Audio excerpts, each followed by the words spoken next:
The Modern Workforce, a Mediator's conversation with business guru Hank Moore, part of the series Titans of Mediation with seasoned mediator trainer Dr. Barbara Manuso. That is our topic for today. Welcome to the Lawyers and Mediators International Show and Podcast by instantmediations.com, where we discuss law and conflict resolution topics to educate both professionals and everyday people. Catch regular episodes on YouTube, the Instant Mediations app, and anywhere you get your podcasts. Just remember, nothing in these episodes constitutes legal advice, so be sure to talk to a lawyer, as cases are fact-dependent.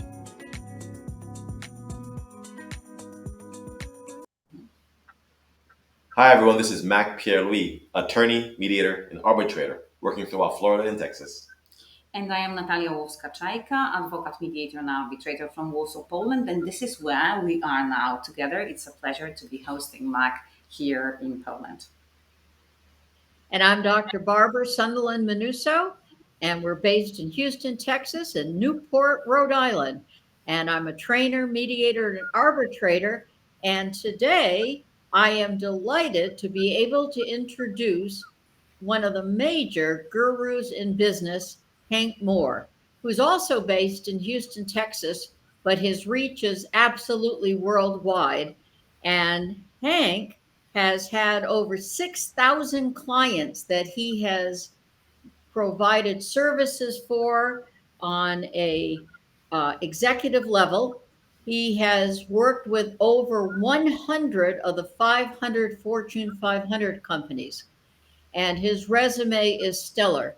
He not only is a historian, having met everybody you can imagine in history, from pop culture to politics to being a futurist. So we are very, very honored to have you join us today, Hank, and to help inform mediators and to provide your information as a cross-reference and support for the mediation community. So welcome, Hank. Thank you for joining us.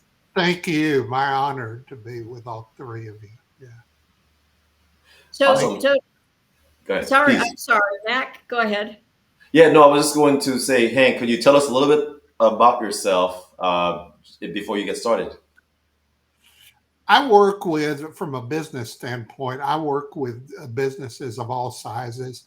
As Barbara said, I've worked with a number of the Fortune 500. I've reorganized a lot of them: Disney, Marriott, Hewlett Packard, AT&T, Texaco, United Way of America, and I've worked with tons of small businesses. So a lot of what I do is strategic plans, written about probably 400 of those, advised companies through it, done leadership work with different companies at different sizes. And as someone who's been at it for several decades, what I was always seeing when I'd go into organizations, a business big picture overview is where you look at the entire organization and then you look at the pieces as they relate to the whole. Problem with most business consultants is they want to sell companies on what they have to sell, not necessarily what companies understand. And a lot of times in advising boards of directors and senior management, I find myself and honored to be in that position of helping them get greater understanding of what the people are trying to do. Because, people that sell training services they need a champion to tell the management the importance of training. And the same thing with people that provide technology services and marketing. And that's part of the problem, is most people in organizations do not communicate beyond their niche. And that gets into one of the workforce problems, is how to start thinking bigger picture. So as a result of all of that I'd seen in organizations, and you go in sometimes and they say, fix those people. Usually it's the people who said, fix those people, who needs fixing. And so it's a matter of understanding bigger relationships that businesses need to forge in order to move forward. A number of years ago, as a result, I hold about probably 20 trademarks for business concepts, and they're all in I summarize them all in one chapter of one of my books, a Big Picture of Business Book 2. And what the signature one is called the business tree, and the business tree, which is in that diagram right there, is looking at any organization like a living, breathing organism. And businesses are not pie charts. They don't sit on a wall. And there's 7 key parts of business, of any business, running any business, any organization. And that includes nonprofit organizations. And there's 7, parts of it. Branch 1 is core business. What business you're in, why you got in it, how you're going to stay in it. That should occupy 12% of the attention and planning by businesses. Branch 2 is running the business, how you take that widget and then take it to market, and how you operate a widget making organization. That's branch 2. That's another 12%. Then you get into financial, accounting, all of that, financial, banking, relationships, understanding the money aspect. That's 10%. Problem with most businesses, and this is where they get into the problem, that 24, 26, that percentage there, 12 plus 12 plus 10, that's 34%. That 34% becomes 100% to them. And that's where their businesses start to fail. They forget the biggest branches, branch 4, people, training, HR, all of that. I mean, it just goes on and on and on. Research tells us the American workforce, and that's what we're talking about in this segment, the workforce, it needs 3 the amount of training than they're presently getting in order to even be competitive, much less move forward. And then you get into the other big part of the business tree, branch 5, which is business development, advertising, marketing, sales, research, that wonderful topic that I believe in and all of us do. But how many small business people, they think that's an expendable resource. That's what they always cut. That's what they don't want to invest in or even understand. And it would be so easy as to have experts explain to them what some of those trends are. So, I explained to a lot of businesses that 2% of the businesses in the world have a strategic plan. That means that 98% do not. Is it any reason that they go bad? No. And what a lot of those organizations think is a business strategy is really nothing more than accounting figures and a marketing slogan. And those of us who do strategic planning with companies, that's all what we call back of the book stuff. That's part of the plan, but it's not the plan. And then, so all employees and organizations, to summarize, fit on one of those 5 branches: core business, running the business, financial, people, and business development. Problem is they don't ever understand the relationship of what they do to the other branches. They don't interface. They don't communicate. Biggest problem in the workforce is lack of communication and understanding and trying to understand. And then, so it's all those 5 parts. When I do strategic plans and consultation with top management, is to get to understand the relationship of each of the niches. The people in the niches are so ingrained in the niches that they can't see the other niches, much less the big picture. So if you ask some of those people, they think their niche is big picture in their limited education and their limited scope. It's not. Then you get into category 6 on my business tree, which is what I call body of knowledge. That's another 7%. You can't have a tree without having a trunk. And it's understanding the relationship of all the parts to each other, the understanding of all the organization in the outside community, because what other people do outside our companies can hurt us and sometimes kill us. That's what happened for some companies during COVID.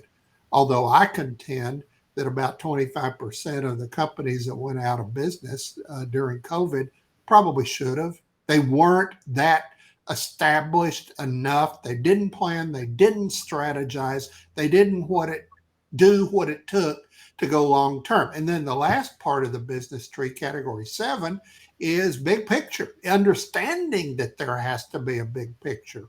And you can't have a plan without planning. And sometimes you've got to be very helpful to organizations. You've got to be gentle. You've got to sometimes charm them into planning and having think that planning is not a punishment. It's a reward for your future. So it's just all those parts of it. And that's pretty much what I've done most of my career. And the things that I've looked at, I look from the overall perspective and then down to the pieces as they relate to the bigger picture, and then how to educate people in the pieces to get thinking bigger picture, because those who do that will be the next generation of leadership, next generation of management, the next generation of influencers, and it just goes on and on and on for that. And they'll be, and all of those kind of people, us included, were products of mentoring. We picked and chose great lessons from some of the greatest mentors. I had many of them, and then with the understanding, you got to pass it on. That's why I'm glad to visit with you on this program, is to share perspectives that people would not get anywhere else. And I appreciate that, Hank, and that's why we invited you to come and to share your information with us today.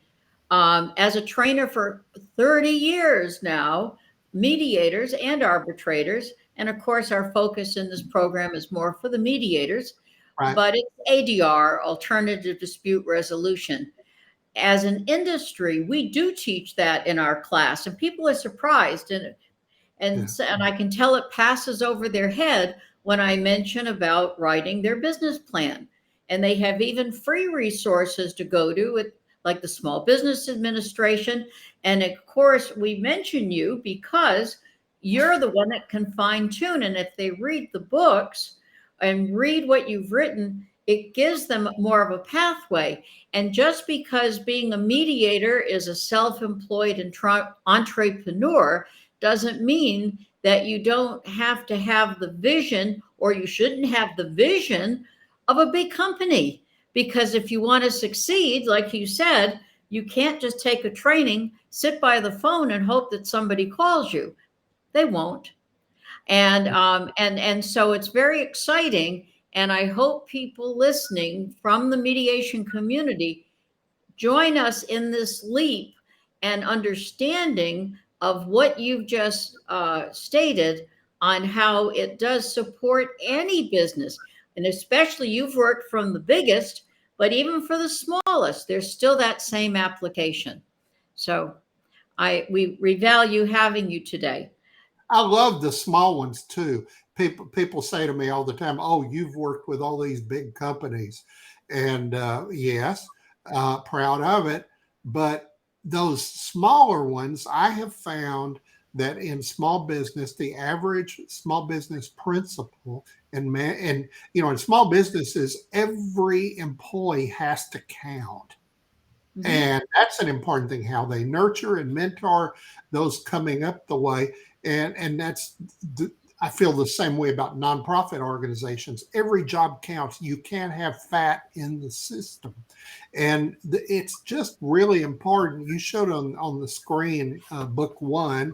That's book 1, Big Picture of Business. This is book 2, which came out about a year later. This is book 3, which includes just all kinds of interesting stuff. There's a formula to the books. There's always things about the workforce. There's always a chapter or two about collaborations, partnering, and joint venturing, which is kind of the cousin of mediation. It's understanding how other people think, and yeah, those are the three. And and you were nominated for a Nobel Prize on these, were you not? Not Nobel, it's Pulitzer. Oh, Pulitzer. I'm so sorry. That's correct. Yeah. I thank you for correcting. Nobel is what. There you go. That's wonderful. Some of my mentors, like Winston Churchill and Eleanor Roosevelt, were nominated for the Nobel Prize, but and they were early mentors of mine. But the other, yeah, I've had my last 6 books have been Pulitzer nominated. They're on the wall and back there, beginning with Pop Icons and Business Legends, followed by Nonprofit Legends, and followed by Big Picture Business, Book 1, Book 2, Book 3, and Book 4 just got nominated. And wow. So it's very exciting, and you're bringing a lot to the table. And even the big companies all started as little companies once upon a time. And the leap and the connection for the mediator is the mediators are often called into these companies to mediate. And it's very often something between or among their employees. And so when you talk about the communication and you talk about their big picture and the vision, that is something that probably has become conflicted, which is where the mediator's starting point is for the big business. They need it for their business, and they need to be able to help their clients as they go forward. Biggest problems with the workforce, that's what we're talking about in this segment, that works in organizations. They don't understand what it takes to make it long term. They don't act as though they would one day be. And there's in Big Picture Book 1, I have a chapter, there's 30 chapters in each of those books. And that includes Big Picture Book 4, the current book. I wasn't going to write a 4th book, but I had to do business recovery since COVID, which we'll talk about another time. And I had to do all those. And I wrote what I thought when I wrote it 4 or 5 years ago was a boring back of the book chapter that I didn't think anyone would read, called Supply Chain Management. Suddenly, that is a big thing. And supply chain management, we now know, I've done a lot of Zooms and media interviews on that subject. And all it really is understanding how you work together with other people, how you cooperate, how you borrow ideas from different companies to come out with a common meeting ground. And which I learned most of that in my earlier days working with nonprofit organizations, because that's the way they stay in business, is learning how to creatively work together and make do and move forward. I have found, and then you get into other issues of the workforce. We have 6 generations right now in the workforce. That's the most ever in world history. You've got the greatest generation, people born through 1926. You have the silent generation, people born 1927 through 45. You have the boomers, which is born 1946 through 64.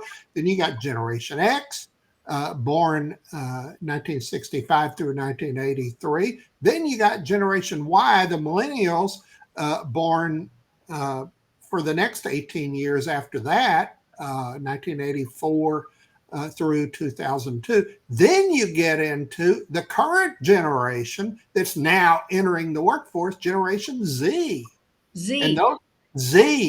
And the next generation, Z is people being born this year. And after this year, they're going to have to go to a Greek alphabet to name the next generation. So Z would be people born essentially from 2004 through this year. That's Generation Z. So coming up next My year, gosh.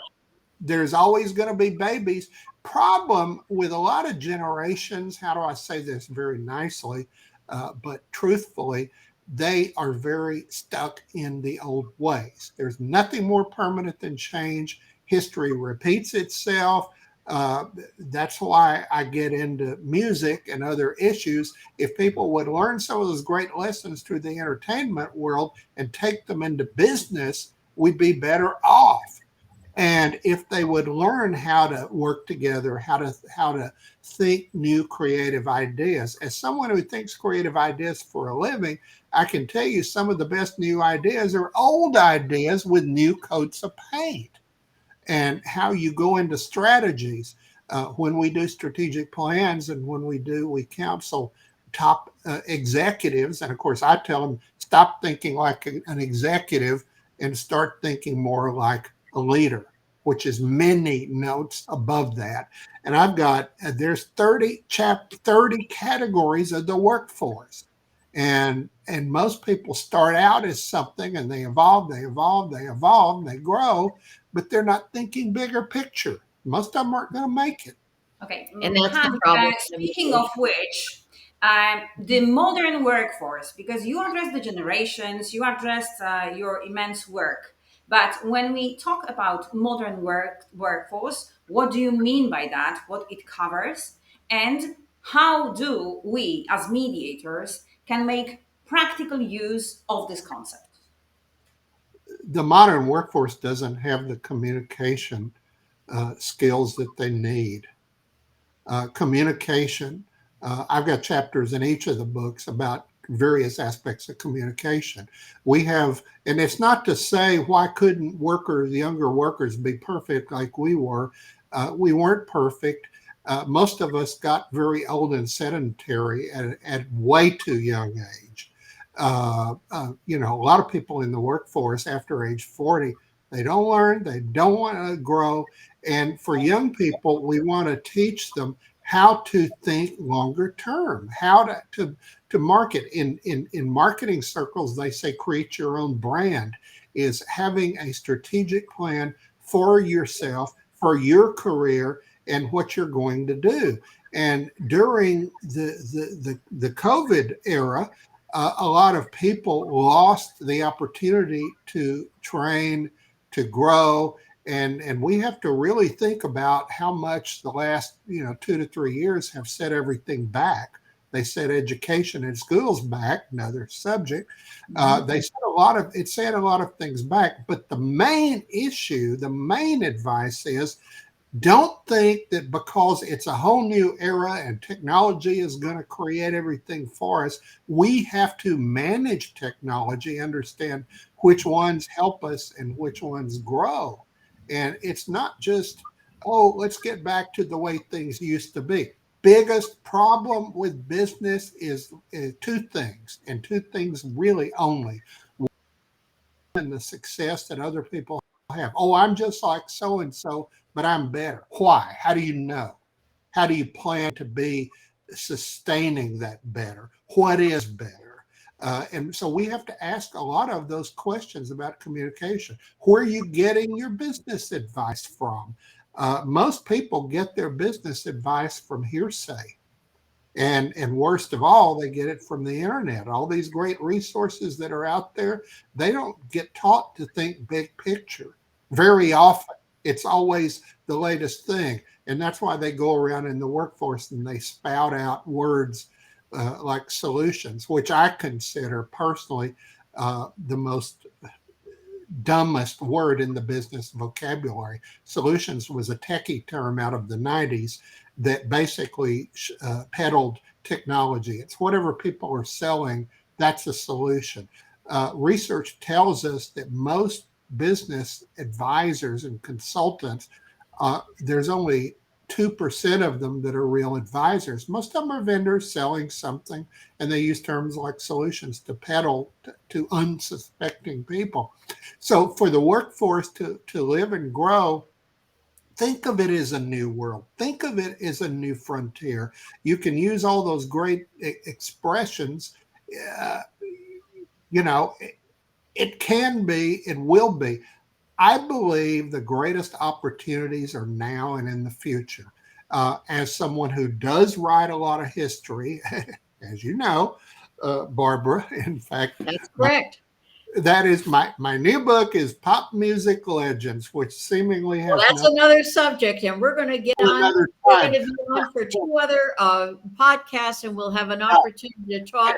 But our takeaway right now, which we really, really value, is that it's a new day in the neighborhood, and Right. people do need to look at their business opportunities and plan their business opportunities with strategy and to move forward so that they are seeing a big picture. So Guru Hank Moore, again, you have brought a treasure trove of information for the mediation community, whether they're helping one of their clients or whether they are building their own mediation business. So thank you very much for joining us today. And everybody, thank you for listening to Menuso Musing. Right. We'll see you back shortly.